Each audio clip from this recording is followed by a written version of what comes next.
Jo llegiré el prefaci de La vida nova del Dante Alighieri. És un prefaci que va escriure Manel Montoliu en aquesta edició de l'any 1903, publicada per la Biblioteca Popular de l'Avenç. Diu així: és cèlebre i universalment conegut el retrat del Dan fet per Giotto, on se'l veu pintat com sobre i buit amb un senzill llorer coronant sa testa, és a dir, l'immortalitat de la pena i del dolor i la victòria sobre ells, immortal també. Una figura essencialment tràgica, la figura d'un home en estat de perpetual protesta, en batalla sense treva i per tota la vida contra el món, afecció tota convertida en indignació, indignació implacable, lenta, igual, silenciosa com la d'un déu. Aquest en retrat de Giotto, que ha inspirat aquestes incisives i ardents impressions al cèlebre Carlyle, no és pas el que ens donarà a conèixer el Dant de la vida nova. Aquell és el cap llegendari del Dant, aquella és la mirada de l'explorador de les regions del més enllà, és aquesta testa divina, tresor de la humanitat, en quina forma immortal ha pres cos la creació més ardida que mai hagi sortit del cervell humà. El Dant de la vida nova és un jove, què dic, és un infant, fundament enamorat des dels 9 anys, estranyament seriós i pensador per la seva tendra edat, fugint del bullici i contant amb veu infantil i accent enternidor tota una divina història, la història de Beatriu, d'un àngel baixat a la terra i d'un cor enlluernat i extàtic davant de la ràpida visió, niu d'amargor i de llàgrimes, tantós la veu retornar a s'altra pàtria, fugint la terra indigna de cosa tan gentil, segons frase de Dant. La llavor de la Divina Comèdia ja hi és a la vida nova. La Divina Comèdia és la lògica continuació de la vida nova. Tota la vida íntima del Dant és el camí espiritual que el porta cap a Beatriu, realitat i símbol ensems, camí començat a la terra des de la primera salutació de Beatriu que revelà al Dant el lligam misteriós teixit entre ambdós pel destí, i continuat el travers de l'infern i el purgatori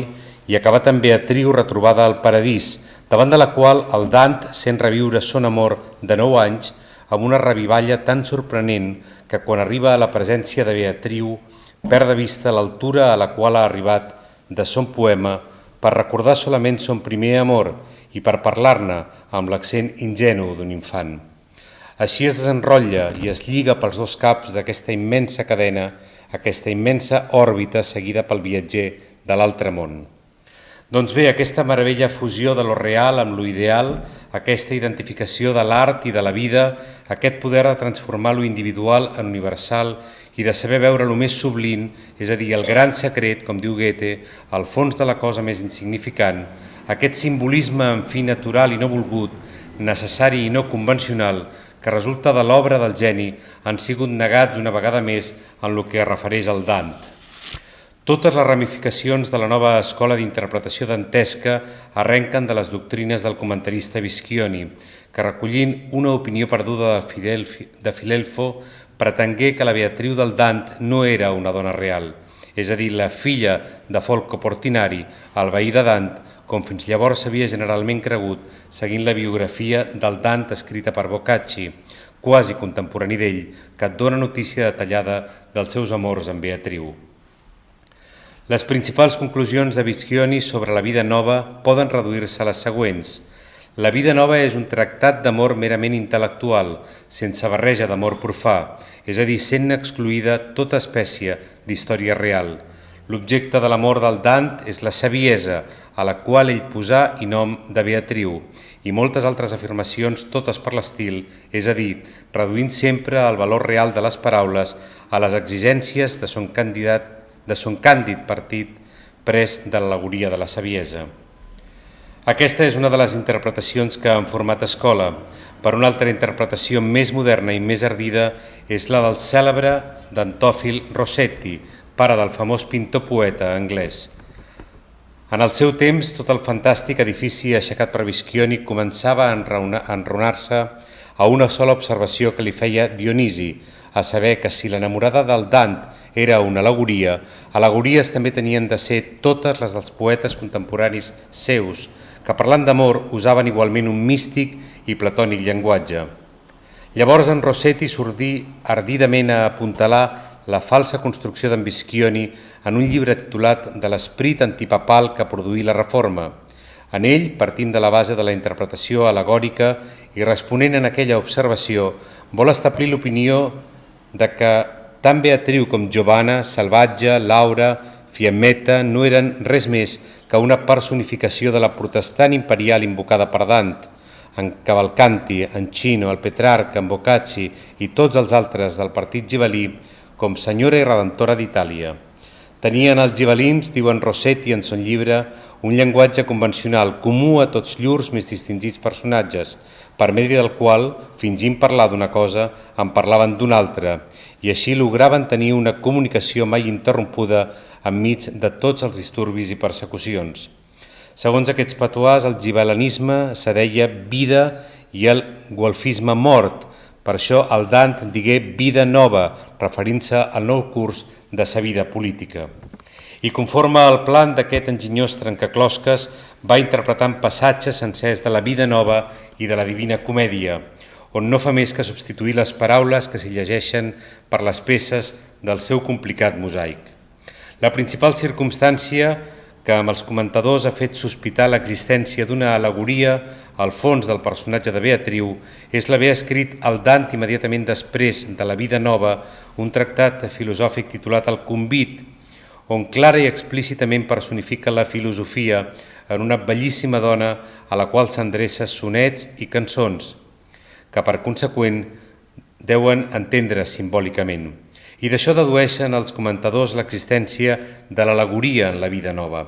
Però jo no sé veure la lògica d'aquesta deducció. Si, com veiem, el Dant mateix confessa explícitament en el Convit que la seva estimada no és cap dona, sinó la filosofia, no fora lògic que semblant confessió l'hagués feta en la vida nova si hagués tingut la mateixa intenció? I no obstant no hi trobem ni la més mínima insinuació d'aquesta espècie,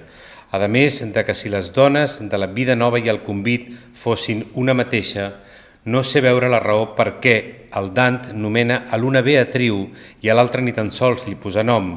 reduint-se només a declarar que és personificació de la filosofia.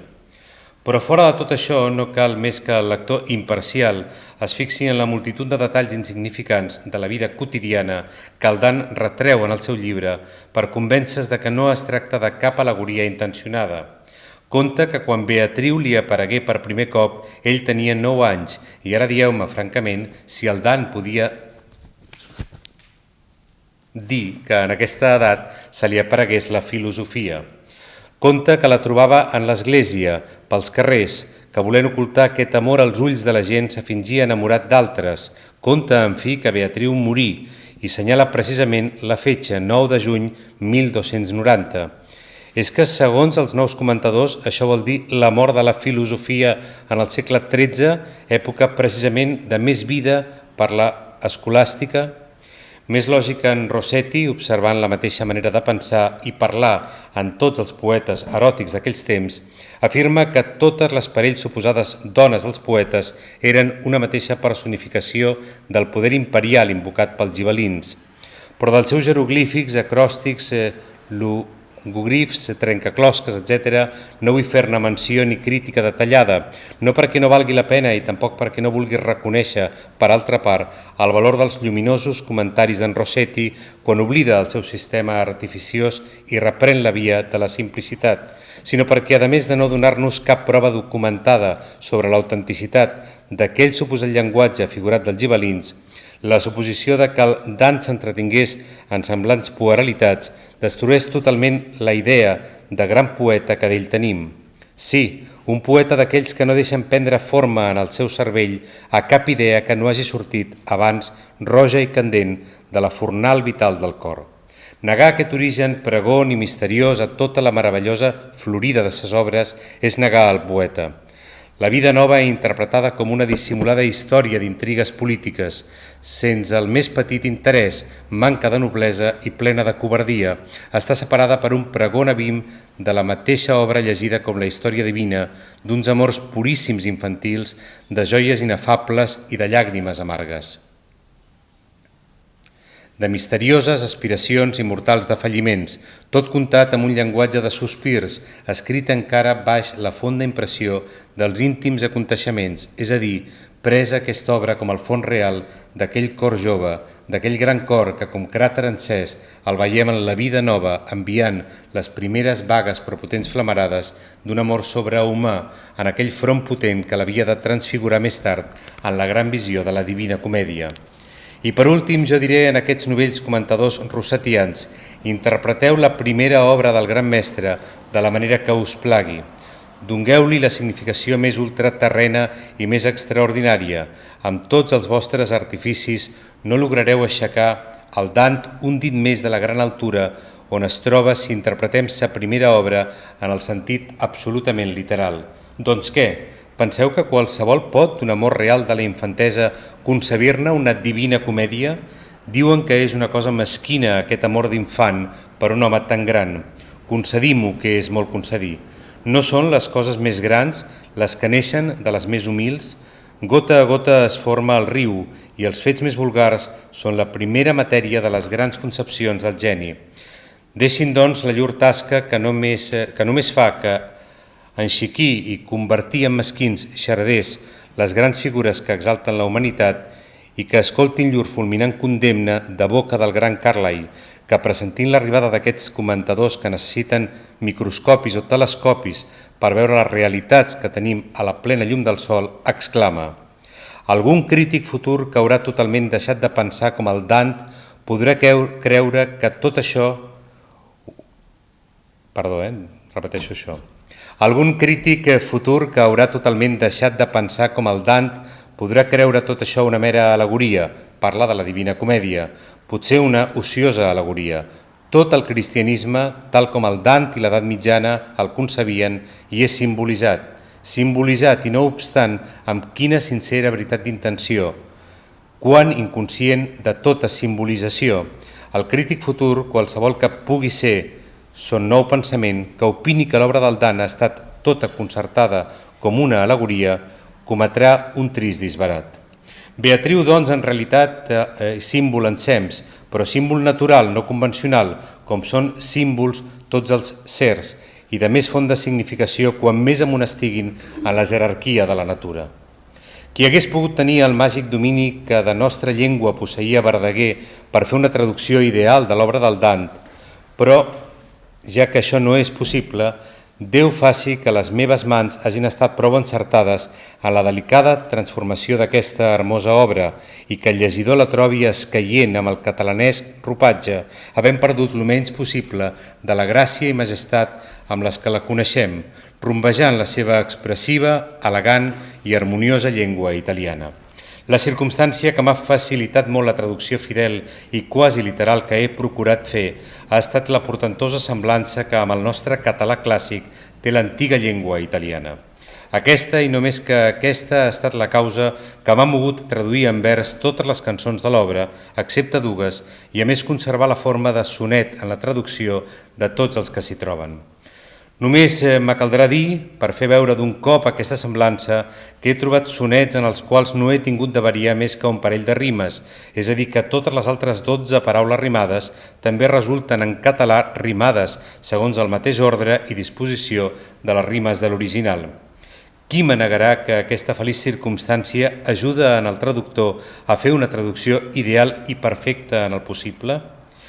I el mateix diré dels versos, i això prova una semblança no etimològica, sinó sintàctica. Rara és la vegada que en un sonet o en una cançó hagi tingut de troncar el contingut d'un vers prolongat la seva expressió en el camp del vers següent.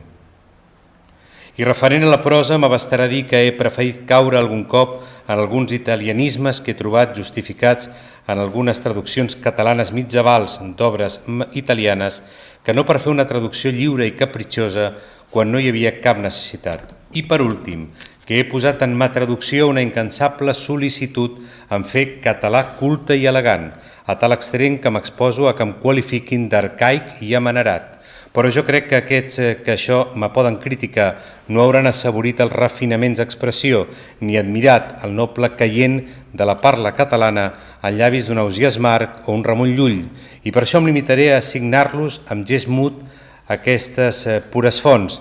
que ragen sempre immaculades, esperant que vingui a purificar-se de totes les grolleries i expressions gruixudes la llengua que es vol fer passar per hereva del vell catalanesc. I aquí comença la vida nova de Tanta Gent.